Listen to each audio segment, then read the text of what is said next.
Allah Allah Allah Allah Allah.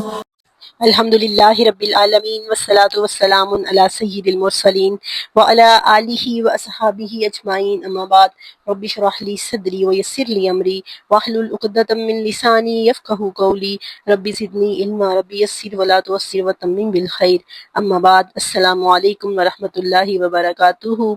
Morning with قرآن میں ہم نے شروع کر رکھا ہے ون ورس ون ڈے، روز کی ایک آیت کو سمجھنے کا سلسلہ، اور اس میں آج ہم سمجھیں گے سورۃ بقرہ کی آیت نمبر 220۔ ڈیپ سٹڈی کرتے ہیں ہم ہر آیت کی تاکہ ہم قرآن کو سمجھیں اور اس کے ذریعے اپنی زندگی میں رہنمائی حاصل کر سکیں۔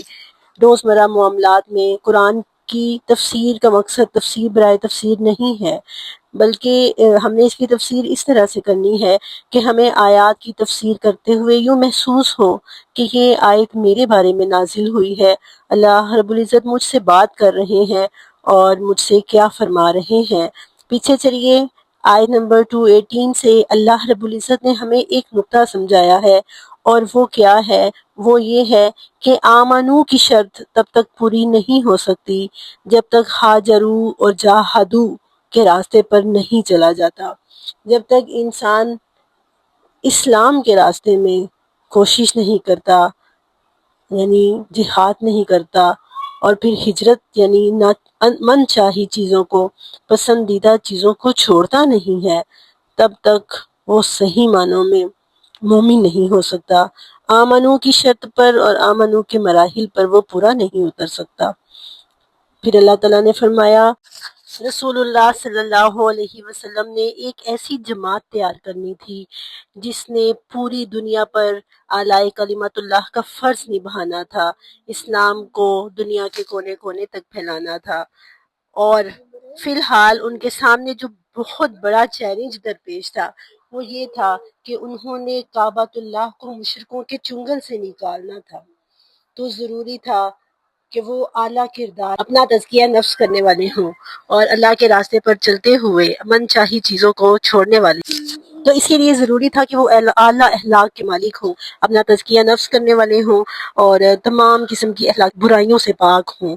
اسی لیے خمر اور میسر کا ذکر کیا۔ اللہ تعالیٰ نے قیامت تک شراب اور جوئے کو حرام قرار دیا، اور پھر اس کو اس طرح سے حرام قرار دیا کہ بتدریجاً مکمل طور پر، تاکہ ان کے اندر سے یہ چیز ختم ہو جائے۔ پھر اس کے بعد صحابہ اکرام کا بارہا یہ پوچھنا کہ کیا کچھ خرچ کریں، اس کا ذکر کیا گیا ہے۔ اللہ تعالیٰ نے صحابہ اکرام کی ایسی جماعت تیار کرنی تھی جو نہ صرف جانی قربانی دینے کے لیے تیار ہو بلکہ مالی قربانی دینے کے لیے بھی تیار ہو۔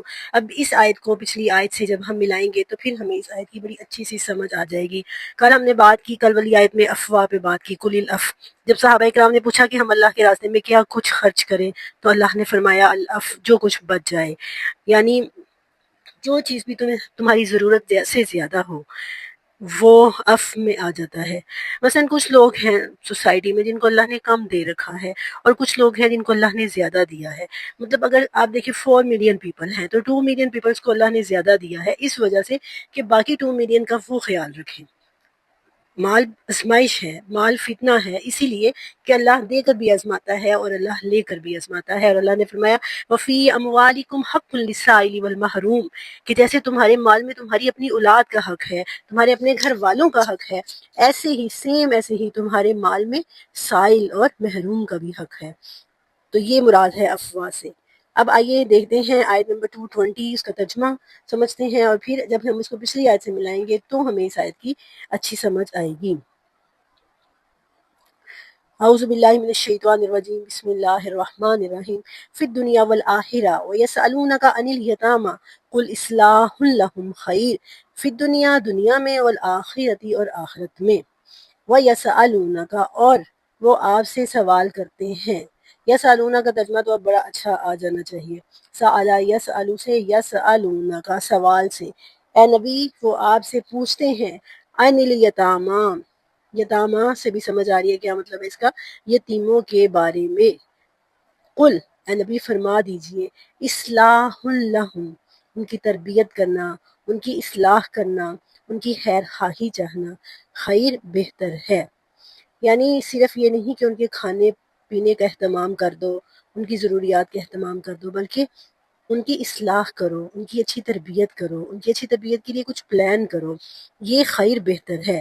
وَإِن تُخَالِطُوهُمْ، اگر تم ان کو اپنے ساتھ ملا لیتے ہو، خلطا یخلطو، جیسے ہم کہتے ہیں نا خلط ملط ہو گیا، کوئی چیز مکس ہو گئی تو اس کے لیے ہم خلط کا لفظ استعمال کرتے ہیں۔ تو تخالطوہم، تم ان کو ملا لو، اگر تم ان کو اپنے ساتھ ملا لو، فَإِخْوَانُكُمْ، تو وہ تمہارے بھائی بندے ہیں، وہ تمہارے بھائی ہیں۔ واللہ یعلم المفسد من المصلح، اللہ وہ جانتا ہے اصلاح کرنے والا کون ہے اور اصلاح کرنے والا کون ہے اور فساد برپا کرنے والا کون ہے۔ واللہ، اللہ جانتا ہے، یعلم المفسد، کہ کون ہے جو فساد پیدا کرتا ہے، من المصلح، اصلاح پیدا کرنے والے سے، فساد پیدا کرنے والے کو اللہ جانتا ہے۔ وَلَوْ شَاءَ اللَّهُ، اور اگر اللہ چاہتا، لَآنَتَكُمْ، وہ تمہیں مشقت میں ڈال سکتا تھا۔ آنا الوجوہ بھی آتا ہے نا ایک جگہ پہ، کہ جو چہرے تھکے ہوئے ہوں گے، آنا مشقت میں ڈالنا، محنت میں ڈالنا، ایسا کام جو انسان کو تھکا دے۔ ان اللہ عزیز حکیم، بے شک اللہ تعالیٰ وہ غالب ہے، وہ حکمت والا ہے۔ فی الدنیا والآخرہ، دنیا اور آخرت میں۔ کیا دنیا اور آخرت میں؟ پیچھے سے ملائیں گے تو پتہ چلے گا۔ لعلکم تتفکرون، تاکہ تم غور و فکر کرو، کس چیز میں؟ دنیا میں بھی اور آخرت میں بھی، کہ دین صرف تمہیں آخرت کے متعلق نہیں سکھاتا، بلکہ دین تمہیں دنیا سکھانے کے لیے آیا ہے۔ دین اور دنیا اور آخرت علیحدہ نہیں ہے۔ اگر انسان دین کو سمجھتا ہے، دین کو مقصود بنا لیتا ہے، دین کو پائرورٹی دیتا ہے، تو پھر خود بخود آخرت کی کامیابی اس کی منزل بن جاتی ہے، اور اسے سمجھ آ جاتی ہے کہ اس منزل تک پہنچنے کے لیے میں نے جس امتحان گاہ سے ہو کر گزرنا ہے وہ یہ دنیا ہے۔ یعنی اسلام ہمیں صوفیزم نہیں سکھا رہا، اسلام ہمیں یہ نہیں بتا رہا کہ دنیا کوئی الگ چیز ہے، اسلام ہمیں یہ بتا رہا ہے کہ دین پر عمل کرنے کے لیے جو جگہ چاہیے، دین پر عمل کرنے کے لیے جو میدان چاہیے، وہ دنیا ہے۔ اور پھر آگے فرمایا وَيَسْأَلُونَكَ عَنِ الْيَتَامَى، آپ سے یتیموں کے بارے میں سوال کرتے ہیں۔ پیچھے بات ہوئی، جہاد کی بات ہوئی، قتال کی بات ہوئی، پھر جب جہاد، اب یہاں پہ ایک مائنڈ میں سوال آتا ہے کہ اچانک ایک دم یتیموں کی کیا بات ہونی شروع ہو گئی؟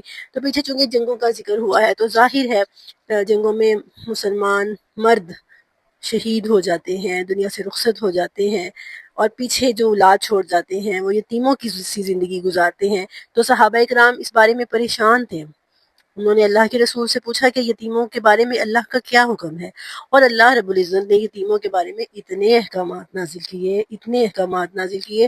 خود رسول اللہ صلی اللہ علیہ وسلم نے فرمایا کہ میں اور وہ شخص جس نے کسی یتیم کی پرورش کی ہے، قیامت کے دن ایسے ہوں گے۔ پھر آپ صلی اللہ علیہ وسلم نے اپنی دونوں انگلیوں کو ملا کر دکھایا کہ جیسے یہ دو انگلیاں آپس میں ایک دوسرے کے ساتھ جڑی ہوتی ہیں، یتیم کی پرورش کرنے والا میرے ساتھ قیامت کے دن ایسے ہوگا۔ اور اللہ تعالیٰ نے اتنے احکامات نازل کیے، خاص طور پر سورۃ نساء میں جب یہ حکم آیا نا کہ لا انما یاکلون فی بطونہم الا النار، کہ جو یتیم کا مال کھاتے ہیں گویا وہ اپنے پیٹ جہنم کی آگ سے بھر رہی ہیں، یتیم کا حق کھانے والے، یتیم کا مال کھانے والے۔